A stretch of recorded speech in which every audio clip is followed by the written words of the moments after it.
Le 1er novembre 1954 éclate en Algérie une rébellion qui devait rapidement opposer l'armée française aux bandes rebelles du FLN, Front de Libération Nationale. Deux groupes ethniques, deux communautés, vivent sur ce territoire nord-africain. 9 millions de musulmans et 1 million d'Européens. La lutte pour l'indépendance de l'Algérie aura vite ses répercussions en France et y deviendra même le problème numéro 1. Mais si l'Algérie est entrée dans l'histoire avec des événements qui font aujourd'hui la manchette des journaux, elle a cependant connu des heures moins troubles, durant lesquelles musulmans et Européens se côtoyaient sans heurts et parfois même sympathisaient.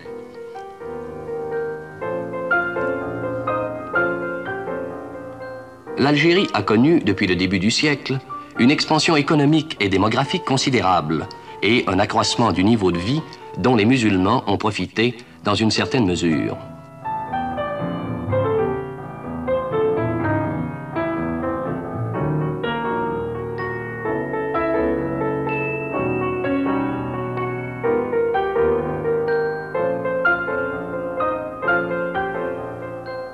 Le gouvernement français a construit, surtout dans les centres urbains, de nombreux immeubles à loyer modique.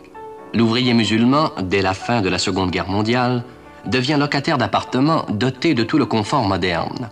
Selon un plan quinquennal, en 1963, 285 000 logements auront été construits en Algérie.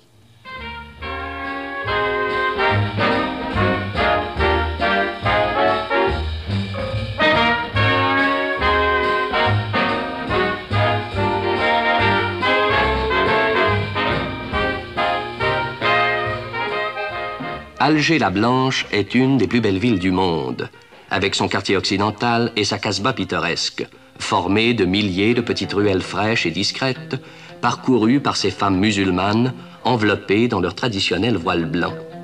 Ce quartier indigène deviendra rapidement un excellent refuge pour les rebelles algériens. Alger, ville de 700 000 habitants, s'accroche au flanc de quelques collines escarpées et domine une rade étonnante.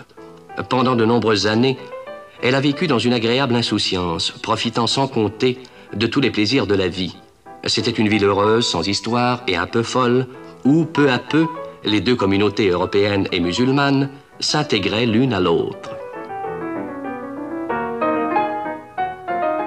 Dans les campagnes, le bled, dit-on là-bas, les nombreuses tribus ou peuplades qui forment les Algériens vivaient elles aussi sans histoire.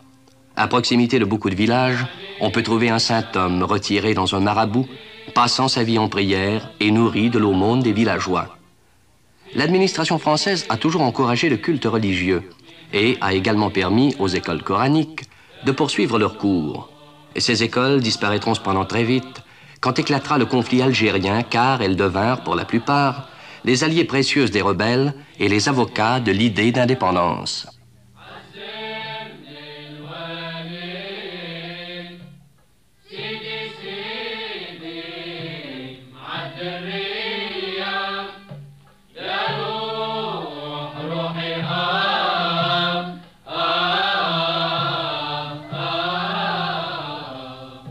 Dans ces campagnes, où le niveau de vie a été et reste toujours très bas, c'est le règne de la petite industrie artisanale, de l'économie agricole à une échelle infime et rarement rentable.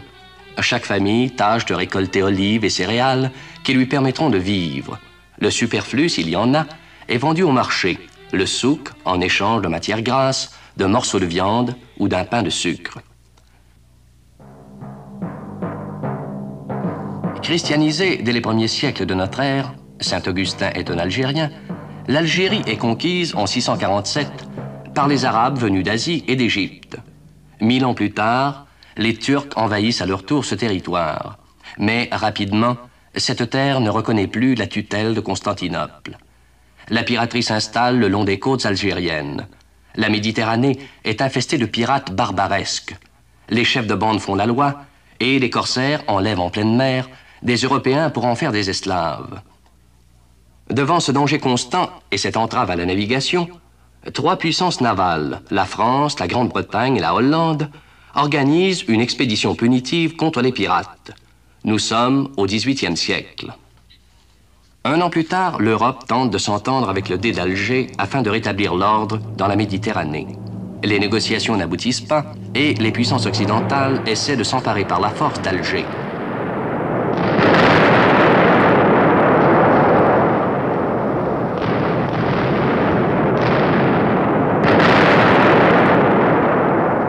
La Grande-Bretagne envoie même, en 1816, Lord Exmouth, qui essaiera, mais en vain, d'en arriver à un accord avec le Dey d'Alger. Telle est la situation quand, en 1830, débute la conquête française de l'Algérie. On trouve à l'origine de cette guerre un coup d'éventail du Dey d'Alger au consul de France. Mais derrière ce geste se cache une affaire de fourniture de blé à l'armée française par des marchands d'Alger. La conquête débute par la prise d'Alger, tandis qu'en France, l'opinion suit cette aventure militaire avec un intérêt médiocre. La fin de la conquête, en 1848, n'empêchera pas la chute de la monarchie de Juillet.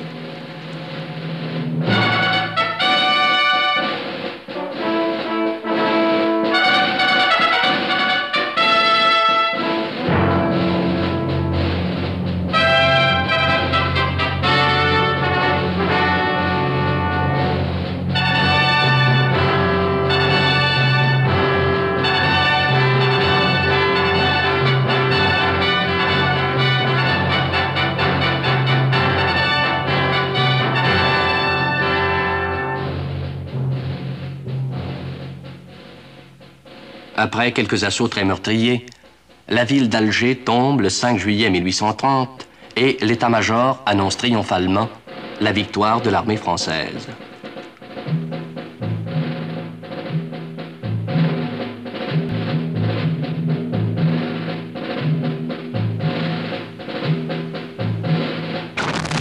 La conquête se poursuit ensuite à travers tout le territoire algérien. Il faut conquérir le pays, village après village.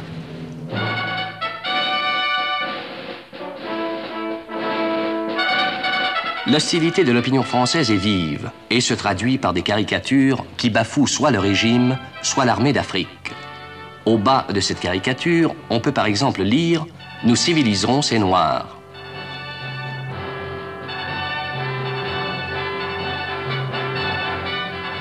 La conquête se poursuit pendant 18 années sans interruption. Les attaques se succèdent, les excès, les razzias, les viols sont légion.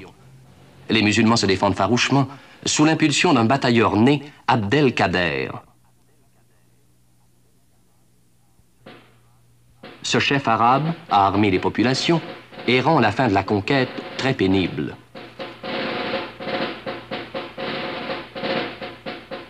La prise de Constantine dans l'est de l'Algérie est très dure. Cette ville, véritable forteresse protégée par les gorges du Rumel, repousse plusieurs assauts en 1836. Ce n'est qu'un an plus tard que les troupes françaises obtiennent la reddition de la population qui s'est farouchement défendu.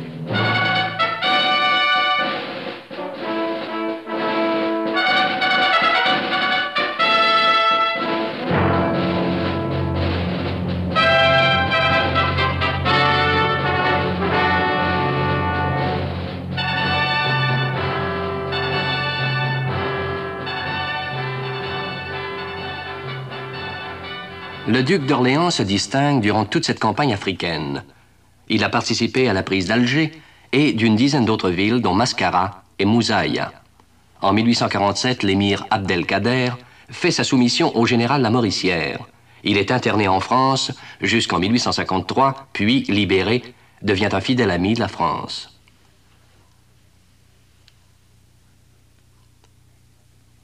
Mais la soumission d'Abdelkader n'amène pas pour autant la paix sur le territoire algérien. Pendant 50 ans, des soulèvements se produisent dans les massifs de l'Aurès, dans les oasis en Kabylie. Cette guérilla se poursuit avec son cortège de massacres, de décollations, d'embuscades. Les premiers colons européens sont la cible de ces bandes opposées à toute domination française.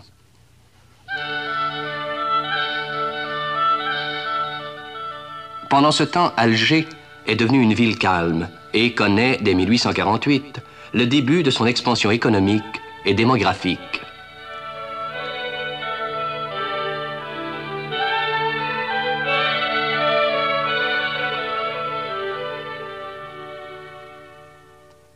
Les colons français commencent à affluer de plus en plus nombreux. Ils sont de toute extraction. Ils s'attelleront courageusement à la tâche de défricher une mince bande de terre le long du littoral, bande de terre faite souvent de marécages infestés de moustiques.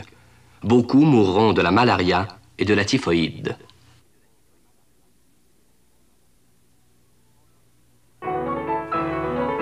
Pendant le demi-siècle qui a suivi le rétablissement de l'ordre en Algérie, soit de 1900 à 1954, avec des interruptions pendant les deux guerres mondiales, l'essor économique de l'Algérie, département français depuis 1848, a été spectaculaire. Cependant, cet essor a été tributaire de Paris. Le budget de l'Algérie, dans les affaires françaises, a toujours été déficitaire et ce territoire d'outre-mer a sans cesse bénéficié d'une législation fiscale particulière.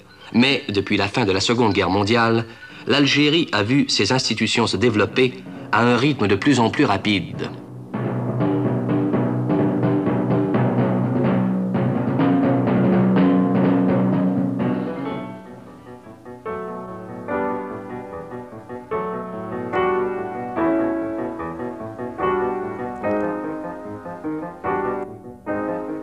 Et tandis que la France construisait un peu partout des barrages hydroélectriques ou d'irrigation afin de mettre en valeur une terre souvent aride, plusieurs industries secondaires s'établissaient le long du littoral et plus particulièrement dans la région d'Alger et d'Oran.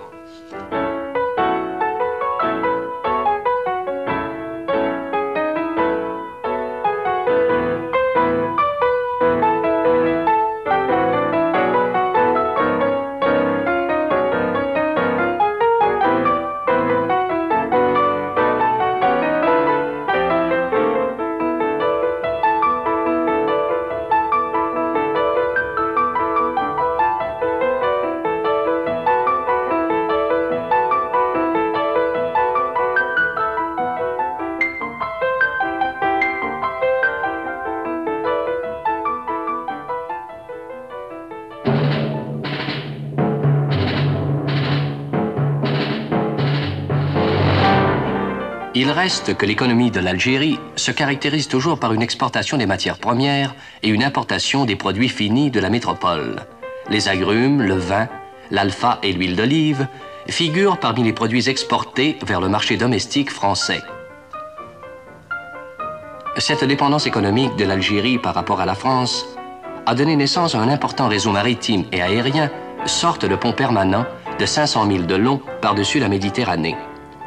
En 1959, à la demande du président de Gaulle, un plan d'industrialisation très poussé a été mis sur pied. Il s'agit du plan de Constantine, qui est en train de doter l'Algérie d'une infrastructure industrielle importante et qui permettra sans doute un jour à ce pays de ne plus être à la remorque d'une grande puissance nourricière.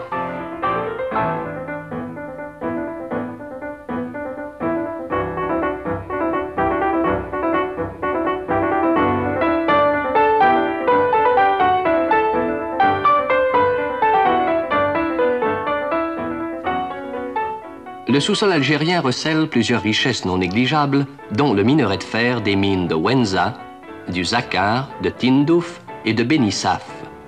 Pendant longtemps, le minerai était expédié vers la France ou même la Grande-Bretagne.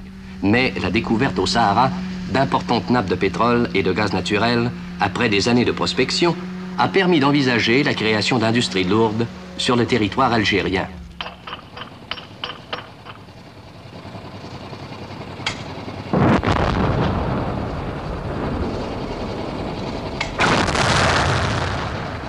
Très rapidement, les puits d'Assim et Saoud, d'Edjellé et d'Assirmel ont été mis en exploitation et les produits pétroliers acheminés par gazoducs et oléoducs vers les grandes villes de la côte algérienne et vers la France.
Mais malgré cette industrialisation, l'agriculture et l'élevage restent encore la base de l'économie algérienne.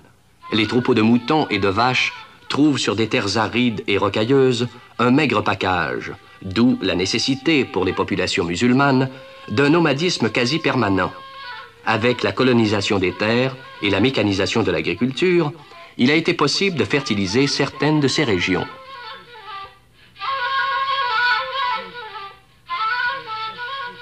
Le bled est cependant le royaume du colon.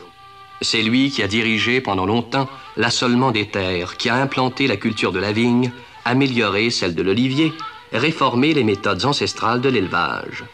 Mais alors que dans les centres urbains, où est concentré environ le tiers de la population, les deux communautés mènent une vie presque semblable, dans les campagnes le contraste entre les deux groupes ethniques est parfois frappant, ou du moins l'était, car le conflit algérien a fait se replier sur les grands centres la majorité des agriculteurs européens, premières victimes du terrorisme rebelle.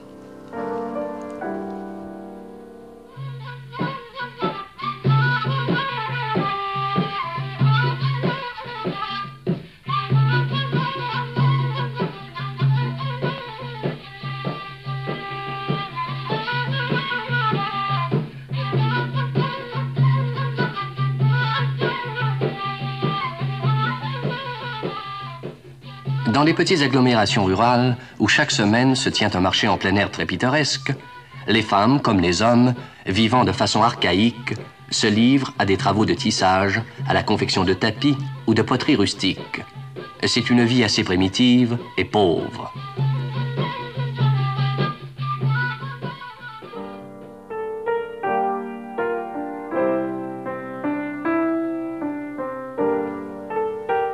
La France avait établi en Algérie, avant la rébellion, une administration locale très étendue.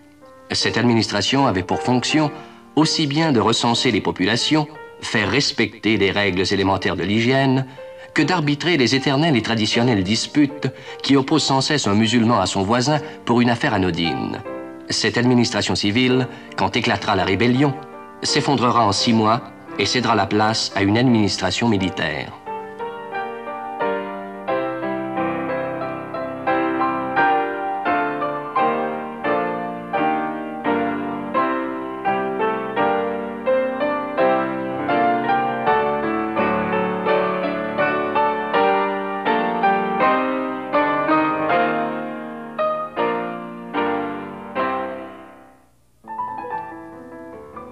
Parallèlement à cette implantation administrative, la France luttait contre l'analphabétisme et de nombreuses écoles accueillaient dans les agglomérations urbaines une foule de jeunes sans cesse croissante. Dans ces écoles, juifs, français, arabes suivent les mêmes cours, assis côte à côte et selon les programmes en vigueur dans les écoles primaires ou secondaires de France.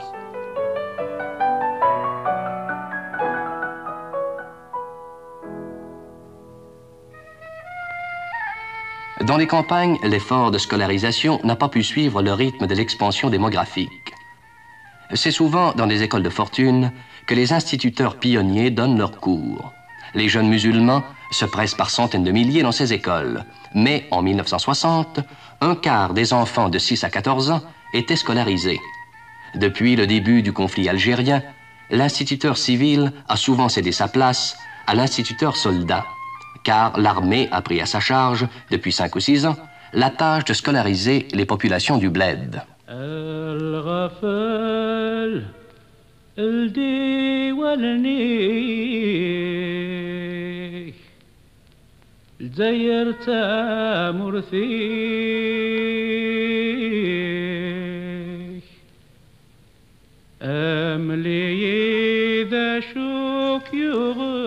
Telle était la situation du territoire algérien quand, à la suite d'une sécheresse prolongée et de difficultés économiques que la France connaissait au lendemain de la Seconde Guerre mondiale, éclata en mai 1945 la révolte de Sétif.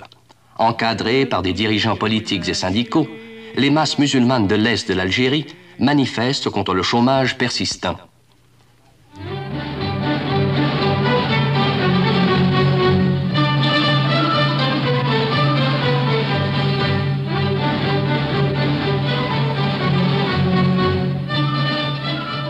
Un policier prend peur et abat dans une rue de Sétif un jeune porte-étendard. C'est le signal de la violence, d'un massacre qui fera quelques centaines de morts parmi les Européens et 10 000 tués chez les musulmans. Ce massacre sera toujours présent à l'esprit des populations indigènes quand, 9 ans plus tard, éclatera la rébellion algérienne. Le 1er novembre 1954, dans toute l'Algérie, les rebelles, qui ne sont alors qu'une poignée, passent à l'attaque, brûlant les fermes, saccageant les récoltes et égorgeant Européens et musulmans. C'est l'affolement général dans les populations, alors que l'administration locale et Paris sous-estiment l'importance de cette vague d'attentats. Les rebelles consolident leur position et commencent rapidement à implanter une certaine forme d'organisation politico-administrative de type socialiste. Soustelle, nommé délégué général du gouvernement français en Algérie le 25 janvier 1955, demande des renforts de troupes à Paris et décide d'armer certains musulmans connus pour leur attachement à la France. Ces musulmans forment une milice locale très fragile qui ne collaborera pas toujours à fond avec les forces de l'ordre. Par la suite, à ces groupes d'autodéfense viendront se joindre les harkis, auxiliaires musulmans rattachés à l'armée. À peine un an après le début de la rébellion, le gouvernement français décide d'acheminer sur l'Algérie le gros de ses unités. Parmi ces unités, les parachutistes, fer de lance de l'armée française, prendront rapidement, aux côtés des légionnaires, la direction des opérations purement militaires, laissant aux troupes du contingent le soin des patrouilles en ville et à la campagne.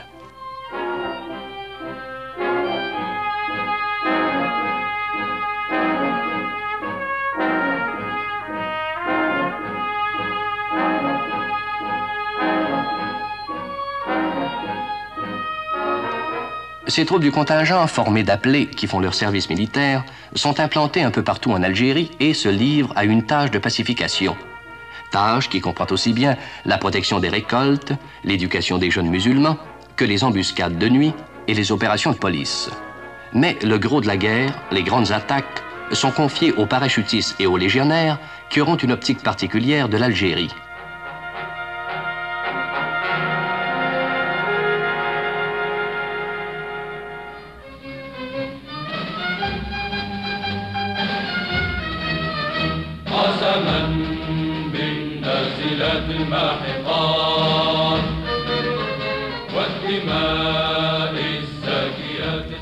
Malgré le renforcement du dispositif militaire français, les rebelles ont réussi à poursuivre leur avantage initial, principalement la nuit ou durant la saison froide. Et rapidement, les 3/4 de l'Algérie sont entre leurs mains.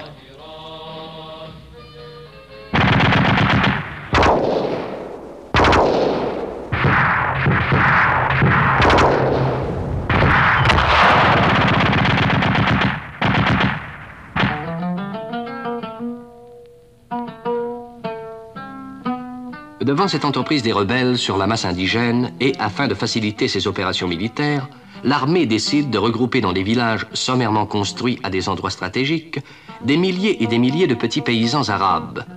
Ces villages de regroupement, très souvent entourés de fils de fer barbelés, gorgés d'une population faite pour vivre en plein air, devinrent de véritables taudis où les rebelles trouvèrent une complicité plus grande encore. Des milliers d'Algériens, vivant à proximité de la frontière tunisienne, se réfugièrent dans les camps d'hébergement tunisiens où les conditions de vie n'étaient guère meilleures qu'en Algérie.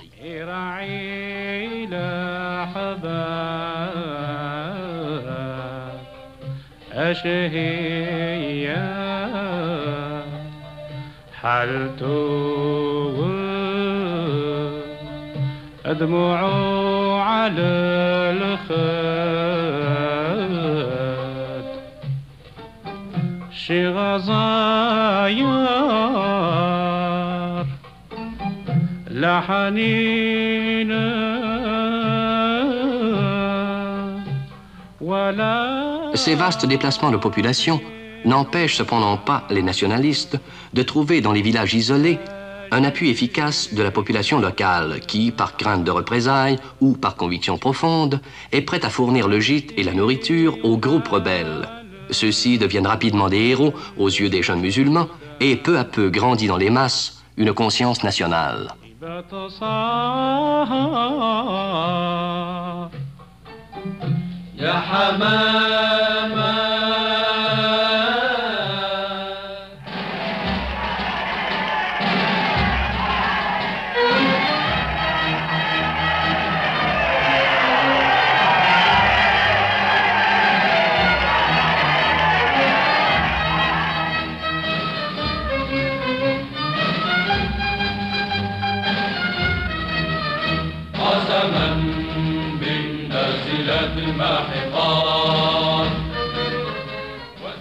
En 1956 et en 1957, les rebelles ont presque gagné.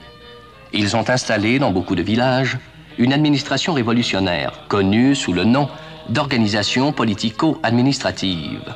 Cette organisation endoctrine les foules, dirige la vie de la communauté, fait de la propagande, ouvre des écoles, explique le but de la révolution entreprise, bref, tente d'entraîner les masses toujours un peu hésitantes, en particulier la génération des plus de 40 ans, dans le grand courant de libération nationale.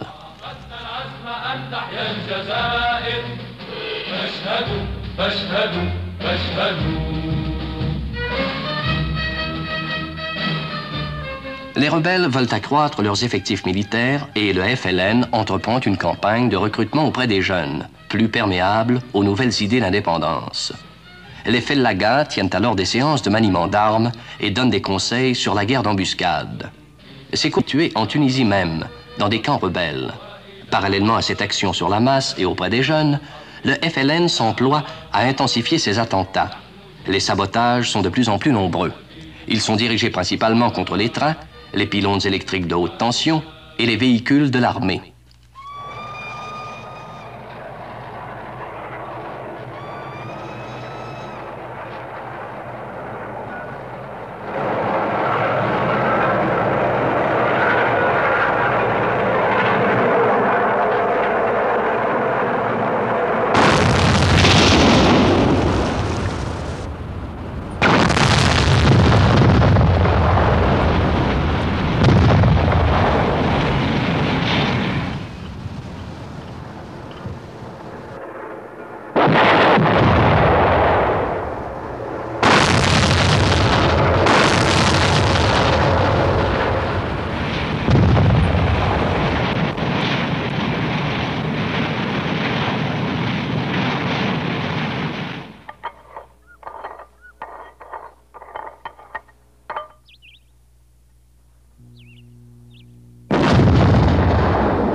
Pendant que s'amplifiait cette action militaire, les représentants de la rébellion en Tunisie et en Égypte ont formé le gouvernement provisoire de la République algérienne, présidé jusqu'en 1961 par Ferhat Abbas, qui est alors remplacé par Ben Khedda. Le 22 octobre 1956, Ben Bella, un des vice-présidents du GPRA et un des penseurs de la Révolution, est arrêté avec 4 de ses compagnons par l'armée française. Dès la première année de la rébellion, les pays du monde arabe affirment leur solidarité à la cause algérienne, critiquent sévèrement le colonialisme français et envisagent d'internationaliser le conflit. La conférence de Bandung en avril 1955 est le signal du départ de la solidarité afro-asiatique. Un peu plus tard d'ailleurs, l'Irak et l'Égypte se proposent d'envoyer des volontaires combattre aux côtés des Fellagas et consentiront même à financer en partie la guerre d'Algérie.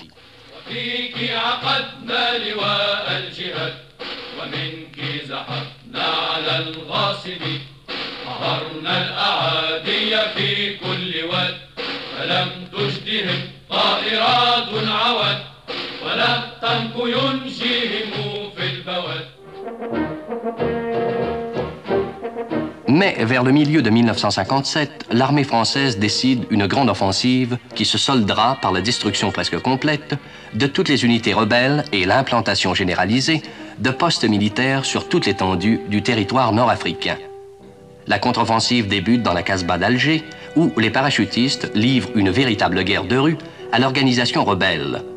La répression est très dure et les Fellagas sont temporairement chassés de la métropole algérienne.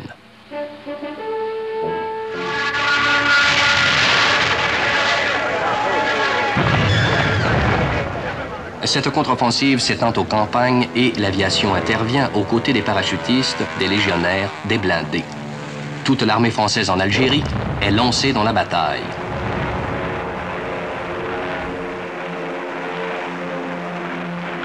L'attaque française se précisera même fin 1958 quand le général Maurice Charles, aujourd'hui en prison à la suite de sa tentative de renverser le régime de Gaulle en avril 1961, décidera un ratissage complet de l'Algérie d'ouest en est afin de refouler les rebelles vers la Tunisie.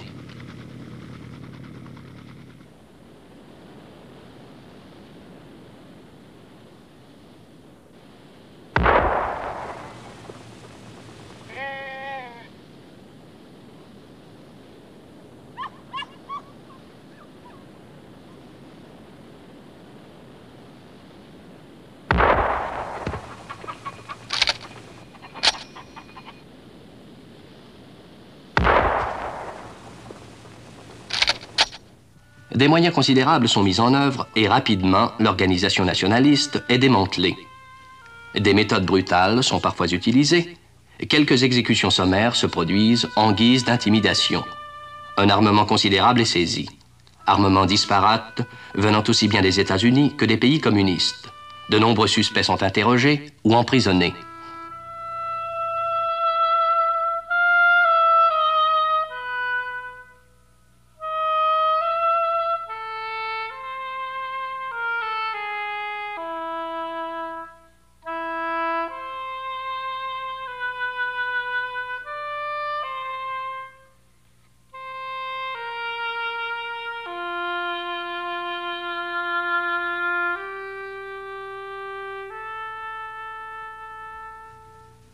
C'est une action violente de l'armée qui oblige le FLN à relâcher son emprise physique sur les populations musulmanes.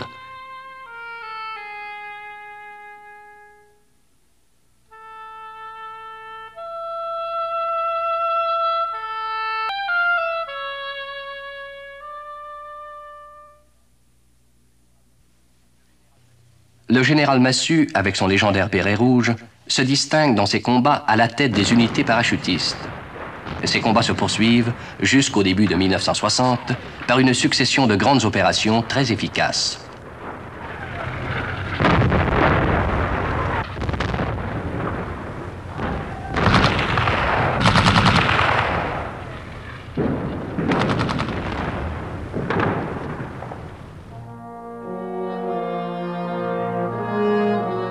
Les frontières du Maroc et de la Tunisie sont bouclées par un barrage électrifié qui rend désormais impossible le passage de fortes bandes rebelles venant de ces pays. La rébellion s'essouffle vite et l'effectif nationaliste en armes n'est plus que de 4000 environ.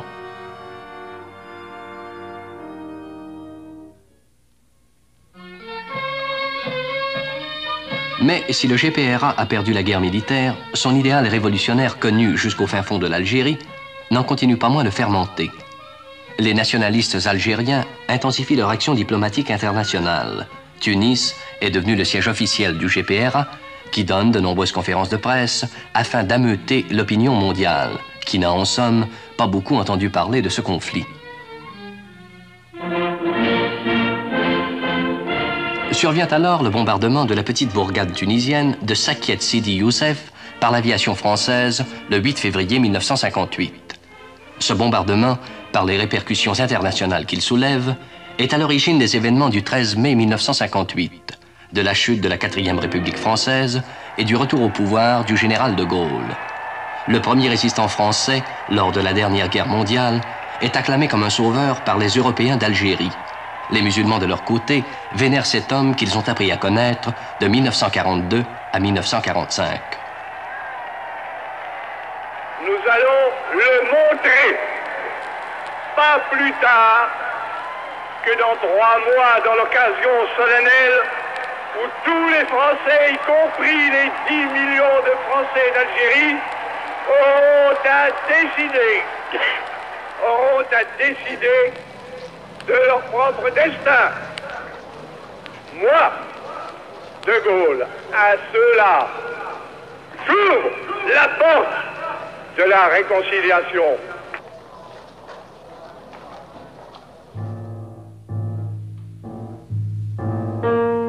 Un référendum sur la nouvelle constitution française donne au général de Gaulle une majorité écrasante aussi bien en France qu'en Algérie.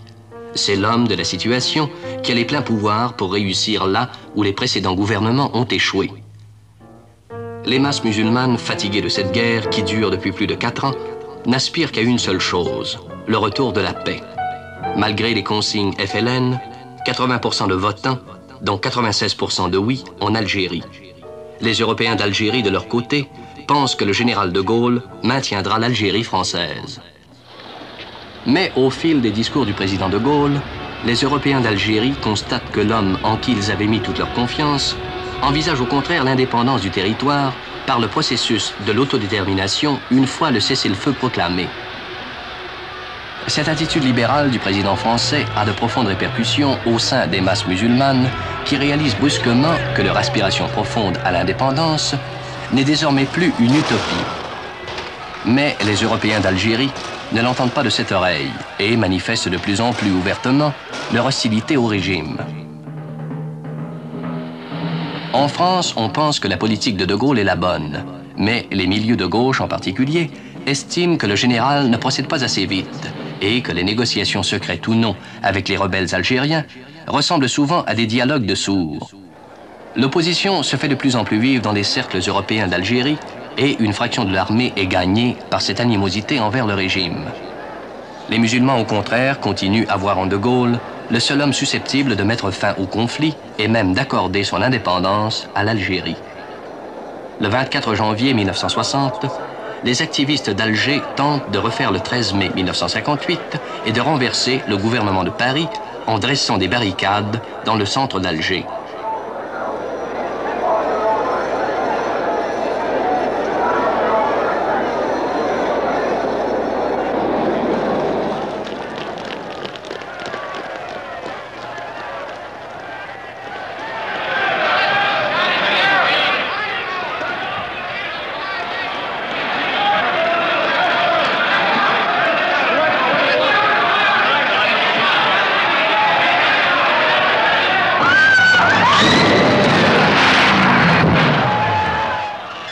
Les musulmans contre-manifestent avec détermination en faveur de l'indépendance, brandissent des drapeaux FLN, s'en prennent aux Européens, saccagent des villas. Les parachutistes interviennent et ouvrent le feu contre les musulmans. Pendant 4 jours, les désordres vont se produire. Bilan, plusieurs centaines de morts dans la seule région d'Alger, mais les musulmans viennent d'affirmer clairement et massivement qu'ils ne veulent plus d'une Algérie française.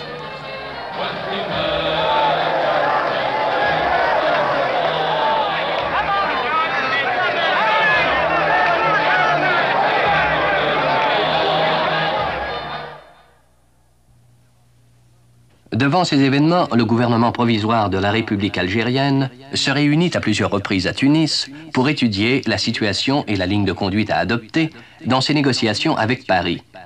Les pays afro-asiatiques réaffirment leur solidarité à la cause algérienne. En juin 1960, une première série d'entretiens à Melun avait abouti à un échec. Le président de la Tunisie, M. Bourguiba, ami de Ferhat Abbas, rencontre de Gaulle le 27 février 1961, à la suite de quoi Paris et le GPRA annoncent la reprise des négociations pour avril 1961 à Évian. Devant le danger d'un accord prochain, un carteron d'anciens officiers français, dont les généraux Salan, Charles, Zeller et Joux, provoque, avec l'appui des unités de la Légion, un putsch militaire le 22 avril. L'Algérie est coupée de la métropole et une menace plane sur la France. Le parachutage de la Légion sur Paris.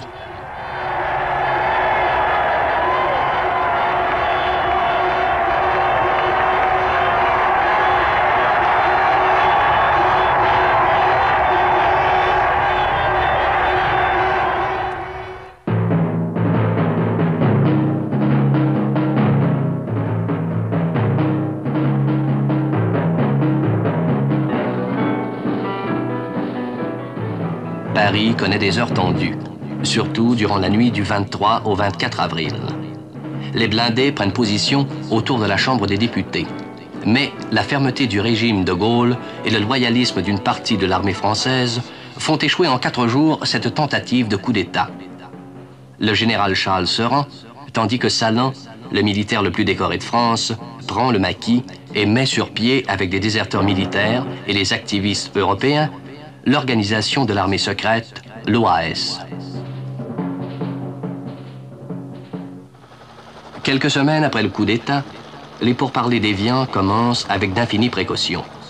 Les représentants des nationalistes algériens résident en Suisse et se rendent chaque jour à Évian par hélicoptère. M. Louis Jox, ministre des Affaires algériennes, dirige la délégation française. Belkacem Krim, celle du GPRA.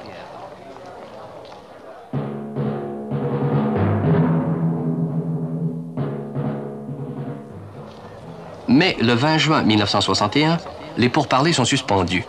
Les délégués français et algériens n'ont pas réussi à se mettre d'accord sur la question de la souveraineté du Sahara et sur les garanties qui seront accordées aux Européens d'Algérie et les modalités d'un gouvernement de transition.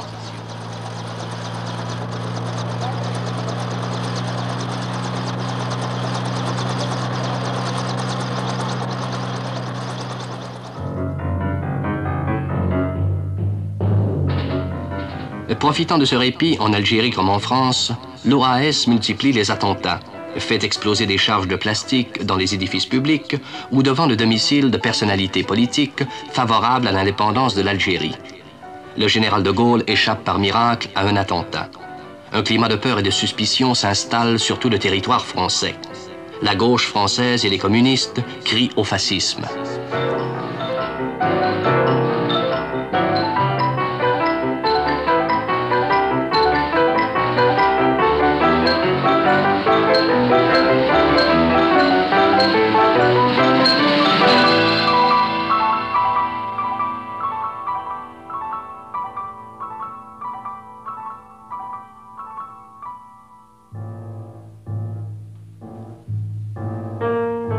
Les quelques 400 000 musulmans qui travaillent en France manifestent le 19 et le 20 octobre contre une loi de couvre-feu qui leur est imposée pour réduire le nombre des attentats rebelles contre les postes de police et les règlements de compte entre MNA et FLN, les 2 groupes rebelles rivaux en France. Des centaines d'entre eux sont déportés en Algérie.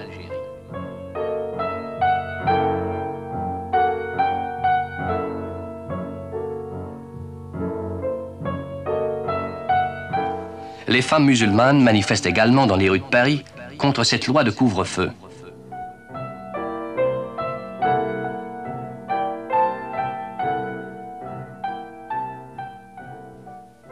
En janvier 1962, la situation se présente comme suit. Le gouvernement français, favorable à l'indépendance de l'Algérie, garantit l'intégrité au territoire, bien que dans certains milieux, on n'écarte pas la possibilité d'une zone française en Algérie.